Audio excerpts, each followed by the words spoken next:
This company was born before electricity was common in homes, before the first airplane flew, and before the invention of the radio. It survived 2 world wars, the Great Depression, and multiple market crashes. It has been declared dead by the media more times than I can count, yet it always comes back stronger. This is the unbelievable story of Nintendo. Act 1. The impossible origin. Let's rewind the clock. Way back. The year is 1889. The place is Kyoto, Japan. A man named Fusajiro Yamauchi starts a small business from his home. What does he sell? Video games. Not quite. He makes Hanafuda, beautiful, handcrafted playing cards used for various gambling games. The name Nintendo, when translated, can mean leave luck to heaven. And for its first few decades, that's exactly what the company did. It was a local card maker, successful in its own right, but far from the global icon we know today. The company passed down through the Yamauchi family.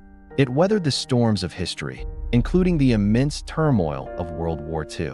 After the war, Hiroshi Yamauchi, Fusajiro's great-grandson, took over. He was a visionary, but also a bit of a gambler himself. He knew the card business had a limited future. So, he started experimenting. And I mean, really experimenting. Nintendo tried everything. They started a taxi company. They ran a chain of love hotels. They even sold instant rice. Most of these ventures failed spectacularly, pushing the company to the brink of collapse. But then, in the 1960s, something clicked. Toys. Nintendo started making toys like the Ultra Hand, a simple extending grabber arm that became a massive hit. This pivot toward entertainment was the first step on a new path. The company began exploring electronics, leading them to the arcade boom of the 1970s. A young artist named Shigeru Miyamoto created a game called Donkey Kong. You might have heard of it. It was a sensation. This success paved the way for their boldest move yet, creating their own home video game console.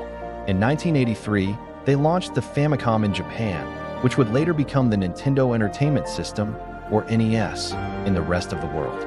It saved the video game industry from a massive crash and established Nintendo as the undisputed king of gaming. The era of Mario, Zelda, and a legion of iconic characters had begun. Act 2. The failure that almost destroyed it. Fast forward through decades of incredible success. The Super Nintendo, the Nintendo 64, the Game Boy, the Wii, the DS. Each console sold tens, even hundreds of millions of units. Nintendo seemed invincible. They had a magic formula: focus on fun, innovation, and accessibility over raw graphical power.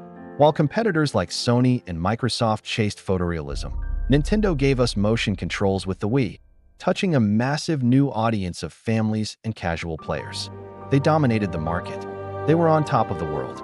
And then came the fall. The year is 2012. Nintendo launches its successor to the wildly popular Wii. It's called the Wii U, and it was, to put it mildly, a disaster. The marketing was confusing. People didn't understand if it was a new console or just an add-on for the old Wii. The central gimmick, a large tablet-like controller called the gamepad, felt clunky and underutilized. Third-party developers, who are crucial for any console's success, abandoned the platform in droves. Sales were abysmal. The numbers were staggering. Nintendo, a company used to printing money, started posting massive operating losses for the first time in its corporate history. We're talking hundreds of millions of dollars disappearing year after year. The press was brutal. Headlines screamed that Nintendo was finished, that they had lost their touch, that their time was over. They were called irrelevant, a dinosaur in a world of powerful PCs and sleek smartphones. The pressure was immense. Analysts and investors demanded that Nintendo give up on hardware and just release their beloved games, like Mario and Zelda, on other platforms like the iPhone. It seemed like the most logical business decision. Stick a fork in them, they were done. The company that had survived for over a century seemed to be finally bleeding out. Act 3. The Return. Inside Nintendo's headquarters in Kyoto, the mood was grim. Satoru Iwata, the company's beloved president, publicly took a 50% pay cut. The entire board followed with significant cuts of their own. It was a public acknowledgement of their failure, but behind the scenes, they weren't giving up. They refused to abandon their core philosophy. They believed in the magic of creating unique hardware and software that worked together in perfect harmony. They believed that fun was more important than teraflops. So they went back to the drawing board. They took the core concept of the failed Wii U, the idea of playing games on a TV or on a separate screen, and they refined it. They asked themselves, what if the screen wasn't tied to the console? What if the screen was the console? What if you could take your big screen home console games with you anywhere you went? It was a simple, elegant, and powerful idea. In March 2017, they launched their answer. A hybrid console, part home system, part handheld. They called it the Nintendo Switch. The launch was a gamble. If this failed, it truly could have been the end for Nintendo as a console maker. But it didn't fail. It exploded. The Legend of Zelda, Breath of the Wild, a launch title, wasn't just a game. It was a masterpiece that redefined open-world design. The hardware itself was magical. The satisfying click of the Joy-Con controllers sliding into place became an iconic sound. The Switch sold out everywhere. It flew off shelves faster than Nintendo could make them. It appealed to everyone: hardcore gamers, kids, families, people who hadn't played a video game in years. Games like Animal Crossing, New Horizons became a global cultural phenomenon, connecting millions of people during a difficult time for the world. Super Mario Odyssey, Mario Kart 8 Deluxe, Super Smash Bros. Ultimate, the hits just kept coming.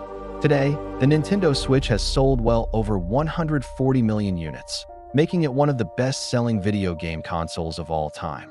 Nintendo's stock price soared, its profits returned, and its reputation was restored. They didn't listen to the critics who told them to quit. They didn't abandon their identity. They doubled down on what made them special: innovation, joy, and the pure, simple magic of play. From a small card shop in 19th century Kyoto to a global entertainment giant, Nintendo's story is a powerful lesson in resilience. It shows us that even after a colossal failure, if you stay true to your vision, you can not only survive, you can come back and change the world all over again. Thanks for watching.